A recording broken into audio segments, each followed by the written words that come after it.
Hi friends, कसे आहात? मी पूनम तुमचं स्वागत करते माझ्या नवीन ब्लॉगमध्ये. तर फ्रेंड्स, कसे आहात? मस्त मजेत आहात ना? तर आम्ही आज करणार आहे खूप सुंदर आणि छान चविष्ट रेसिपी, ती म्हणजे मटार पनीर. मी साध्या सोप्या पद्धतीनं केलेलं आहे.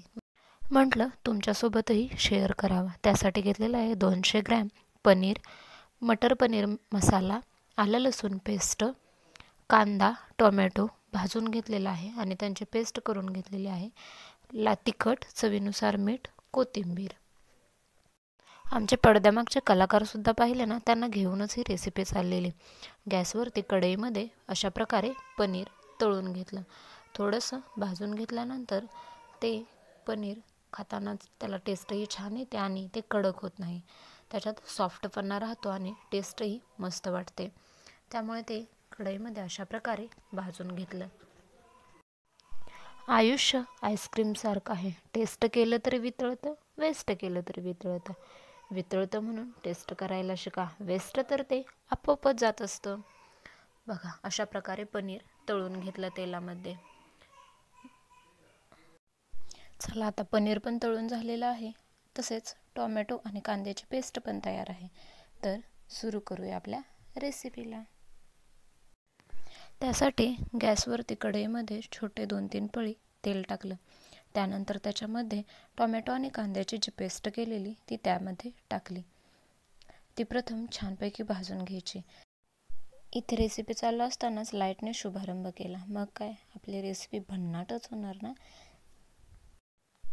सुख वेचीन म्हणण्याआधी घन दुखाचा गही भरतो, सुख वेचीन म्हणण्याआधी घन दुखाचा गही भरतो, अन दुःख सावरू आता कवडसा सुखाचा येतो.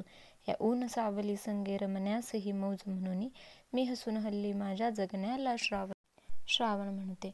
अशा प्रकारे टोमॅटो आणि कांद्याची पेस्ट त्याच्यामध्ये भाजून घेतली, म्हणजे ते आपली ग्रेव्ही भाजून घेतली आणि त्यामध्ये पनीर टाकलं आणि पनीर त्यामध्ये छानपैकी भाजून घेतलं. हे बघत बघतच लाईट पण गेलेली. बाळाचा पण एवढी मदत चाललेली की बोलूच नका. हो, ह्यासोबतच पाणी गरम करायला ठेवायचं एका साईडला एका भांड्यामध्ये, म्हणजे तुम्हाला कशा प्रकारची कन्सिस्टन्सी पाहिजे त्या प्रमाणात पाणी गरम ठेवायचं करायला.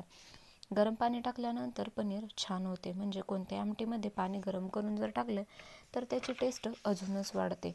त्यानंतर त्याच्यामध्ये टाकला मटार, म्हणजेच आपला वाटाणा, मॅपको काय असेल ते टाकावं आणि त्यानंतर टाकला आपला मटार पनीर मसाला आणि सगळं छानपैकी एकत्र केलं आणि भाजून घ्यायला सुरुवात केली. हे बघा, त्यानंतर टाकलं चवीनुसार मीठ. हो, ह्याच्यामध्ये तुम्हाला हवे असेल तर तुम्ही दुधाची सायसुद्धा टाकू शकता, त्यानेही टेस्ट छान येते.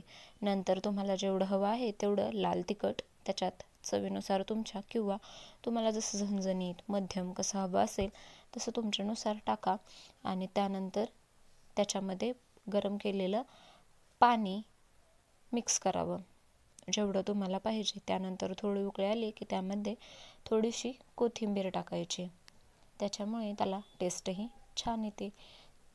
अशा प्रकारे नंतर तुम्हाला जशी कन्सिस्टन्सी हवी आहे त्या प्रकारे तुम्ही त्याला बनवू शकता.